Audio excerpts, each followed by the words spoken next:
Good morning, কেমন আছো তোমরা সবাই? লাইফস্টাইল উইথ প্রিয়াঙ্কা চ্যানেলে তোমাদের সবাইকে স্বাগত জানিয়ে আজকের এই ব্লগটা তোমাদেরকে সঙ্গে নিয়েই কিন্তু শুরু করলাম। এখন ওই বাজে সকাল 7টা আর আজকের ভিডিওটা এখান থেকেই শুরু করছি। সকালবেলা উঠেই প্রথম যে কাজটা থাকে চা বানানো, তো চা বানিয়ে নিয়েছি আর চা রেডি করে মা বাপিকে কিন্তু ডাক দিলাম। আর আমার দুধ চা হচ্ছিলো, তো দুধ চা নিয়ে আমি বসে পড়েছি। আর মা খাবে হলো মুড়ি দিয়ে চা, আজকে আর বিস্কুট খাবে না বললো, ওই জন্য মুড়ি ডিব্বা নিয়ে কিন্তু চলে এসেছে। আর আজকে হলো চড়ক, তো আজকে ভিডিওটা পোস্ট করতে করতে আমার একটু লেট হয়ে গেছে, কিছু করার নেই। আগের ভিডিওগুলোই একটু পরে পরে আমি ছেড়েছি, যার জন্য চড়কের ভিডিওটা আসতে অনেকটা লেট হয়ে গেল।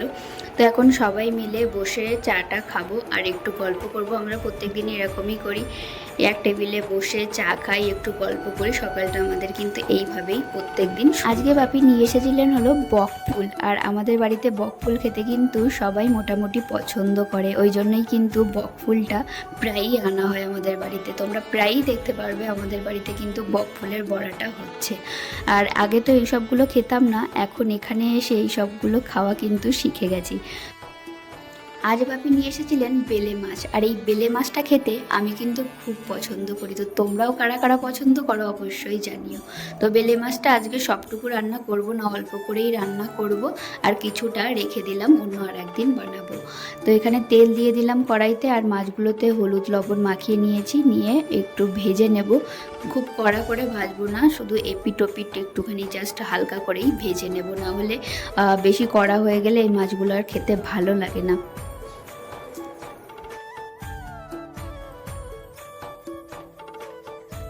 যে তেলে মাছগুলো ভেজেছিলাম সেই তেলের মধ্যেই দিয়ে দিলাম জিরে আর দুটো শুকনো লঙ্কা, আর এর মধ্যে দিয়ে দিলাম কেটে রাখা পেঁয়াজগুলো। এখানে 1.5খানা মতো পেঁয়াজ আমি কিন্তু কেটে দিয়েছি, আর পেস্টে দিয়েছি আধা মতো। এখানে একটু বেশি পেঁয়াজ দিয়েই কিন্তু এই রেসিপিটা আমি বানাবো, বেশি ঝোল রাখবো না, একটু গ্রেভি মতো রেখেই কিন্তু এই রেসিপিটা আজকে বানাবো। তো পেঁয়াজটা একটু লাল লাল হয়ে ভেজে আসলেই এর মধ্যে পেস্ট করে রাখা মশলাগুলো আমি দিয়ে দিলাম। এবার এর মধ্যে দেবো হলো টমেটো, এগুলো কিন্তু আমাদের গাছেরই টমেটো, ওই জন্য এত ছোট ছোট। এবার গুঁড়ো মশলাগুলো অ্যাড করে দিলাম, জিরে গুঁড়ো, হলুদ আর কাশ্মীরি লঙ্কার গুঁড়ো। তারপর অল্প একটু জল দিয়ে ভালোভাবে কষিয়ে নেব। এর মধ্যে এবার দিয়ে দেবো একটা কাঁচা লঙ্কা। তো মশলাটা কষে এসেছে, এবার এর মধ্যে দিয়ে দিলাম জল। জলটা কিন্তু একদমই অল্প দেবো, তোমাদেরকে প্রথমেই বললাম এটা একটুখানি গ্রেভি গ্রেভি থাকবে, বেশি ঝোল রাখবো না, ওই জন্যেই কিন্তু অল্প করে জল দিয়েছি। তো আমার মোটামুটি রান্নাটা হয়ে গেছে, উপর থেকে ধনেপাতা ছড়িয়ে দিয়েছি। এবার একটুখানি হাই ফ্লেমে এটা ফুটতে দেবো, দিলেই কিন্তু হয়ে যাবে আমার বেলে মাছের ঝাল। এবার এখানে একটা ব্যাটার বানিয়ে নেব বকফুলের বড়ার জন্য। তো এর মধ্যে আমি দিয়েছি হলো 2 চামচ মতো বেসন, 2 চামচ মতো চালের গুঁড়ো, হলুদের গুঁড়ো, আর দিয়েছি লঙ্কার গুঁড়ো, আর দিয়েছি কালো। এবার সবগুলোকে ভালোভাবে মিশিয়ে একটা ব্যাটার কিন্তু আমি বানিয়ে নেব। তোমরাও কারা কারা বকফুলের বড়া খেতে পছন্দ করো অবশ্যই কিন্তু কমেন্টে জানিও। আমরা তো খুব পছন্দ করি, আর আমাদের বাড়িতে এটা তো আসতেই থাকে। এই সিজনে যতদিন বকফুল কিন্তু বাজারে থাকবে, আমাদের বাড়িতে কিন্তু আসতেই থাকবে বকফুল, আর বকফুলের বড়াটা কিন্তু চলবেই। আর এই বকফুল দিয়ে আর তোমরা কী কী রেসিপি বানাও অবশ্যই কিন্তু জানিও। আমাদের বাড়িতে অবশ্য বকফুলের বড়াটাই হয়।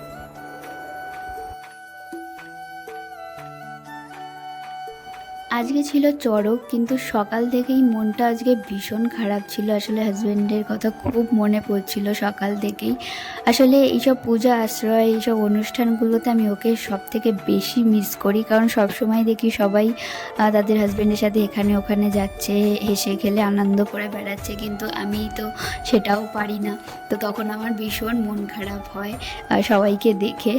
তো ওই জন্যই পূজা আশ্রয় এইসব দিনগুলোতে আমি ওকে সব থেকে বেশি মিস করি, আর এই জন্যই আমি যেতে চাই না কোথাও। মন যখন ভালো না থাকে তখন কিন্তু কোনো কিছুই ভালো লাগে না। তো সেম আমার ক্ষেত্রেও সেটাই হয়েছিল, কিছুই ভালো লাগছিল না, ইচ্ছাই ছিল না যে চড়কে যাব, কিন্তু বাপি অনেকবার রিকোয়েস্ট করেছেন যাওয়ার জন্য। আসলে কি বলতো, ওনারাও বোঝেন আমি একা থাকি, আমারও খারাপ লাগে, ওই জন্যই আমাকে একটু খুশি রাখার জন্য ওনারাও সবসময় কিন্তু চেষ্টা করে যান। ওনারা হয়তো ভাবেন আমি বাড়ি থাকলে আরও মন খারাপ হবে, একটু বাইরে বেরোলে আমার মনটা হয়তো ভালো হয়ে যাবে, যাবে, ওই জন্যই ওনারা সবসময় চেষ্টা করেন আমাকে একটু হাসি খুশি রাখার। তোমাদের সাথে কথা বলতে বলতে এখানে লাউটাও কিন্তু আমি বসিয়ে দিয়েছি। চলে আসলাম ঘরে, আর এই যে ফটো ফ্রেমটা দেখতে পাচ্ছ, এই ফটো ফ্রেমটা এখানটাতে লাগাবো, ওইখানটাতে আর রাখবো না। আর বাপি সব কিছু তারটা নিয়ে চলে এসেছিলেন, যেহেতু ওটা এলইডি একটা ফটো ফ্রেম, তো ওখানে লাইটের একটা ব্যবস্থা করা আছে, তো সেটার জন্যই বাপি কিন্তু তারটার সব কালকে রেডি করে নিয়ে এসেছিলেন। আর এই যে ফটো ফ্রেমটা দেখতে পাচ্ছ কেমন হয়েছে অবশ্যই কিন্তু কমেন্টে জানিও। আমার তো ভীষণ পছন্দ হয়েছে এই ফটো ফ্রেমটা, আর আমাদের এই পিকচারটাও আমার খুব প্রিয় একটা কিন্তু পিকচার, সেইটার জন্যই কিন্তু এই ফটো ফ্রেমটা আমি বাঁধিয়েছি এই পিকচারটা দিয়েই। তো বাকি পিকচারটা নিয়ে মাপ নিয়ে নিচ্ছেন যে কোন জায়গাটাতে ছিদ্রটা করতে হবে, তো সেই বুঝেই কিন্তু উনি মাপ নিচ্ছেন। আর আমি নিচ থেকে তো বলে দিচ্ছিলাম এই জায়গাটাতে বসানো, ওই জায়গাটাতে বসানো, এদিকে উঁচু হয়ে গেছে, এদিকে নিচু হয়ে গেছে, এইসবই করে যাচ্ছিলাম নিচে বসে। আর এদিকে বাপি মাপটা নিয়ে নিয়েছেন, আর এখন এখানে ছিদ্রটা করছেন। আর ড্রিল আর আমরা করব না, কারণ বাপি বললেন যে ড্রিল করতে হবে না, আমি হাত দিয়েই এইরকম হাতুড়ি দিয়ে ছিদ্রটা করে দেবো। তো সেই বুঝেই কিন্তু বাপি ছিদ্রটা করছেন এই হাতুড়ি দিয়ে। আর এদিকে একটু রান্নাঘরে চলে আসলাম, লাউটাকে একটু এপিট ওপিট করে উল্টে দেওয়ার জন্য, না হলে তলায় পোড়া লেগে যেতে পারে। ঘরে এসে দেখি বাপির হুক লাগানো কিন্তু কমপ্লিট হয়ে গেছে। আর আমার শ্বশুরমশাই এমন একজন মানুষ যিনি কিন্তু সব কাজ পারেন, ইলেকট্রিসিটি থেকে শুরু করে সব কিছুই মোটামুটি কিন্তু উনি পারেন। তো এখানে দেখো তোমরা সবাই কত সুন্দর করে উনি ফটো ফ্রেমটা লাগিয়ে দিয়েছেন। আর আমি যেরকম জায়গায় বলেছিলাম, যেমনটা বলেছিলাম ঠিক তেমনভাবেই কিন্তু উনি লাগিয়ে দিয়েছেন। তো ফটোতে যে লাইটটা আছে ওই লাইটের জন্যই এই তারটা এখন বাপি ঠিক করে দিচ্ছেন। আর এই তারটা যাবে আমার খাটের সাইড থেকে হয়ে এসে এই বোর্ডে, আর এই বোর্ড থেকে সুইচ দিলেই কিন্তু আমার ফটো ফ্রেমে লাইট চলে যাবে। আর দেখতেই পাচ্ছ কতটা সুন্দর লাগছে ফটো ফ্রেমটা। তো এখানে কিন্তু আমার লাউ ভাজা হয়ে গেছে, আর আজকে 2 থেকে 3 রকমই বানালাম, বেশি আর গরমে বানাইনি। তো বাইরে এসে দেখি মা উঠোনে এখন জল দিচ্ছে, আর আমাদের এই উঠোনে কিন্তু 3 থেকে 4 বার জল দেওয়াই পড়ে। কখনো কখনো বাপি দেন জল, কখনো কখনো মা দেয়, এইভাবেই 3 থেকে 4 বার কিন্তু উঠোনে জল দেওয়া হয়ে যায়। আর এখন আমাদের এই উঠোনের অবস্থাটা জাস্ট এইরকম, আর বেশ কিন্তু ভালো লাগছে এই উঠোনটা করে। এই বাড়ির শোভাটাই কিন্তু চেঞ্জ হয়ে গেছে একদম। এই রাধাকৃষ্ণের ফটো ফ্রেমটাও ঘরে ছিল, তো ভাবলাম এটাও দেয়ালে টানিয়ে দিই, কিন্তু আমার ঘরে টানাবো না, এটা বাইরে কোথাও একটা টানাবো। আর এই ওয়াল ক্লকটা কিনেছিলাম, অনেক দিন ধরে ভাবছিলাম আজ কিনবো কাল কিনবো করে, তো ফাইনালি কিনে নিলাম। আর এই দেয়ালটাতেই কিন্তু এই ঘড়িটা রাখবো, যাতে দরজাটা খুললেই সোজাসুজি ঘড়িটা দেখা যায়। তো বাপি এখানে সেট করে দিচ্ছিলেন, তো কোথায় লাগাবেন, উপরে কি নিচে সেটাই দেখছিলেন, কারণ যেহেতু লাইটটা পড়ছিল ঘড়ির উপরে, তো বেশি উপরে লাগালে লাইট পড়বে আর ঠিকভাবে দেখা যাবে না, ওই জন্য একটু নিচু করে লাগানো হলো। তো এরকম জায়গাটাতেই কিন্তু ঘড়িটা ভাবি সেট করে দিয়েছিল, আর খুব সুন্দরও লাগছিল। তো টুকটুক করে একটু ঘরটাকে চেঞ্জ করছি, সবে তো একটু ঘড়ি লাগালাম, ফটো ফ্রেমটা লাগালাম, এবার আস্তে আস্তে ঘরটাকে একটু চেঞ্জ তোমরা দেখতে পাবে, একটা একটা করেই ঘরটাকে চেঞ্জ করব। এই দেওয়ালটাতে ফটো ফ্রেমটা লাগিয়ে কিন্তু বেশ ভালো লাগছিল। তো তোমাদেরও কেমন লাগছে অবশ্যই কিন্তু কমেন্টে জানাতে একদমই ভুলো না। আমার তো বেশ ভালো লাগছে এই দেওয়ালটাতে লাগিয়ে এই ফটো ফ্রেমটা, আর এই সাইডটাতে লাগিয়েছিলাম হলো এই ঘড়িটা। তো এটাও কেমন লাগছে অবশ্যই কমেন্টে জানিও, এই ঘড়িটাও আমার খুব পছন্দের। ফটো ফ্রেমটা আর ঘড়িটা লাগানোর পর আমার ঘরের অবস্থাটা জাস্ট এইরকম। তো এখন সব পরিষ্কার করব, খাটের উপরেও ধুলোবালি পড়েছে সেগুলোও সব পরিষ্কার করতে হবে। ঘরবাড়ি পরিষ্কার করার আগে আগে পেটটাকে একটু পুজো করে নিলাম। তো সকালবেলা থেকে তো কিছু খাই নাই, হরলিক্সটাই খাই, তো খিদেও পেয়ে গেছিলো, ওই জন্য হরলিক্সটা খেয়ে তারপরে একেবারে কিন্তু কাজে নামবো। তো হরলিক্সটা খেয়ে নিয়েছি, পেটে জোর করে নিলাম, এবার কোমর বেঁধে কাজে নেমে পড়বো। কালকে যেহেতু পয়লা বৈশাখ আর আজকে যেহেতু এইসবগুলো করা হয়েছে, তো একটু ধুলোবালি সব পড়ে গেছে, তো এক কাজে আমার 2 কাজ হয়ে যাবে। তো ঘরবাড়িগুলো সব একদম নিট অ্যান্ড ক্লিন করে নেব। তো চলো কোমর বেঁধে। কালকে তো পয়লা বৈশাখ, তো ঘরবাড়ি আগে থেকে আর পরিষ্কার সেরকম করা হয়নি, তো আজকে এক কাজে 2 কাজ কিন্তু হয়ে যাবে। এমনিতেই ফটো ফ্রেমগুলো লাগানো হয়েছে, ধুলোবালিগুলো পড়েছিল, ওই জন্য তো ঘরবাড়ি এমনি পরিষ্কার করব, আর পয়লা বৈশাখের আগে তো এমনি ঘরবাড়ি পরিষ্কার করতে হয়, তো এক কাজে আমার 2 কাজ কিন্তু হয়ে গেল।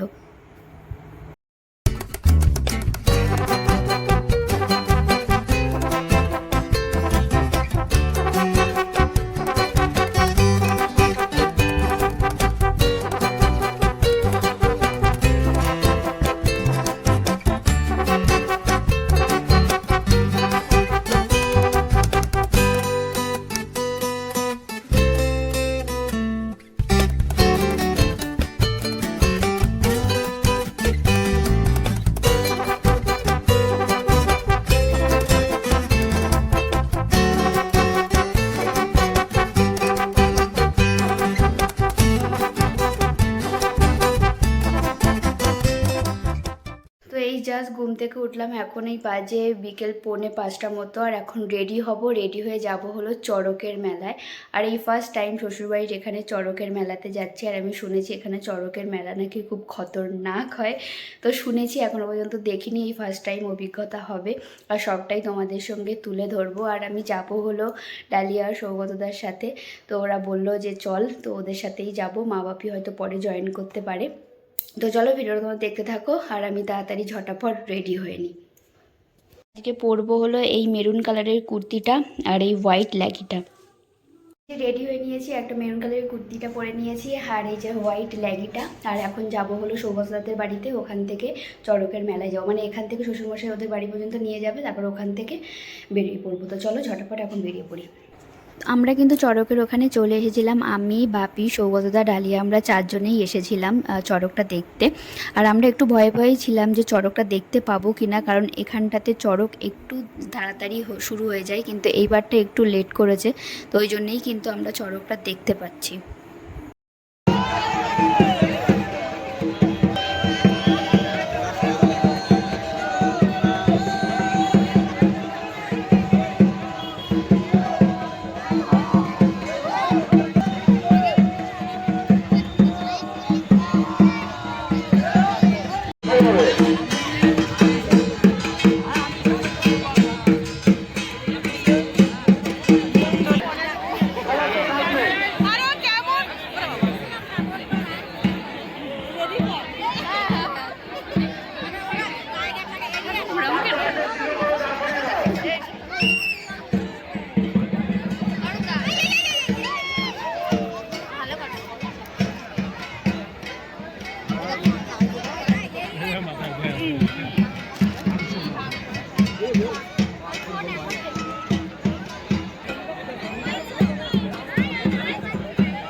চড়কটা দেখার পর তারপরে চলে আসলাম মেলাতে আমরা 4 জনে মিলে। আর এই মেলাটা চড়ক উপলক্ষেই কিন্তু হয়, ছোট্ট মেলা কিন্তু বেশ সুন্দরই ছিল, অনেক দোকানপাট বসেছিল, জায়গাটা অল্প হলেও দোকানপাট ছিল অনেক। তো চলো তোমাদেরকে মেলাটা পুরো ঘুরে দেখাই।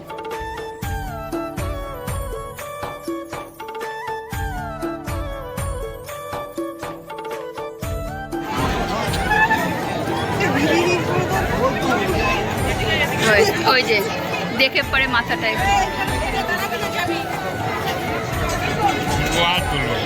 ঠিক আছে ঠিক আছে। মেলাটা ছোট হলেও দোকানপাট ছিল কিন্তু প্রচুর। আর তার থেকেও বড় কথা, যেহেতু মেলাটা একটু ছোট জায়গা নিয়ে আর এত লোকের ভিড় ছিল যে পা রাখারই জায়গা ছিল না। সবাই চড়ক দেখার পর মেলাতে ঢুকে পড়েছিল, যার জন্য এতটা কিন্তু ভিড় ছিল।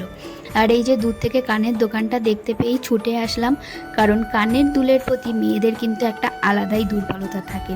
আর ঠিক তেমনই আমারও কিন্তু কানের দুলের প্রতি একটু আলাদাই দুর্বলতা। তো এখানে দেখছিলাম কোনটা পছন্দ হয়, তো আমি একটা নিতাম, ডালিয়া একটা নিত, কিন্তু খুব একটা আমার পছন্দ হলো না। সব কিছুই এখানে 30 টাকাতেই ছিল। এইখানে একটা একটু ভালো লাগলেও খুব বড় ছিল, তো ওই জন্য আর নিলাম না, আর খুব একটা পছন্দও হচ্ছে। মেলা ঘুরতে ঘুরতে দেখলাম এক দাদু এই মাটির জিনিসপত্রগুলো নিয়ে বসেছে। আর এই যে ছোট ছোট খেলনাবাটিগুলো দেখতে পাচ্ছ, এইগুলো দেখে না সেই ছোট্টবেলার কথাটা খুব মনে পড়ে গেল। ছোটবেলায় যখন এই মেলায় যেতাম তখন এরকম মাটির হাঁড়িকুড়ি, আমাদের সময় টিনেরও হাঁড়িকুড়ি ছিল, তো সেইগুলো খুব কিনতাম আর এটাতেই কিন্তু বাড়িতে এসে রান্নাবাটি খেলা করতাম। আর পাশে ছিল অনেক সাইজের ছোট বড় সব রকম সাইজের ঘট। তো অনেক দিন ধরে ভাবছিলাম একটা ঘট কিনবো, তো এখানে যেহেতু দেখেছি আর সেই সুযোগটা ছাড়লাম না, একটা ঘট নিয়েই নিলাম। তো আমি একটা ঘট নিয়েছি আর ডালিয়া একটা ঘট নিয়েছে। এই মায়ের মন্দিরের সামনেই কিন্তু চড়ক পুজোটা হয়, আর শুনেছি মা খুব জাগ্রত, এখানে যে যা মানত করে সেটাই নাকি হয়। তো ভাবলাম তোমাদের সঙ্গেও একটু শেয়ার করে দিই, আর মায়ের এই অপরূপ রূপটাও তোমাদের সামনে তুলে ধরি। এই জাস্ট বাড়িতে আসলাম, এখন বাজে হলো 7:30। তো ওখানে চড়ক দেখলাম, পাশে চড়কের মেলা হয়, সেখানেও গেলাম। পুরো মেলাটাও তোমাদেরকে ঘুরে দেখিয়েছি। খুব একটা বড় মেলা না হলেও বেশ ভালোই মেলা হয়, চড়ক হিসেবে বেশ ভালোই মেলা হয়। আর এই রকম টাইপের চড়ক আমি কিন্তু এই প্রথমবার দেখলাম আমার এই শ্বশুরবাড়ির এখানে। 2 বছরে যাইনি, এই প্রথমবার গেছি। আর এইরকম টাইপের চড়কও এই প্রথমবার দেখেছি। আমাদের ওখানে এরকম টাইপের কিন্তু হয় না, আমাদের এখানে অন্য রকমের হয়, এরকম হয় না। আর যে হাজরা নাচটা, ওই যে নাচ ছিল ওটাকে হাজরা নাচ বলে এখানে, ওই নাচগুলো এখানে এসেই প্রথম দেখলাম, আমাদের ওদিকেগুলো হয় না। তো হাজরা নাচটা যখন হচ্ছিল ওই রকম খুলি নিয়ে যখন এরকম ঘুরে বেড়াচ্ছে, তো ওটা দেখে একটু একটু ভয়ও লাগছিল, কিন্তু ভালোও লাগছিল, নতুনত্ব জিনিস দেখতে পেলাম, ভালোই লাগলো।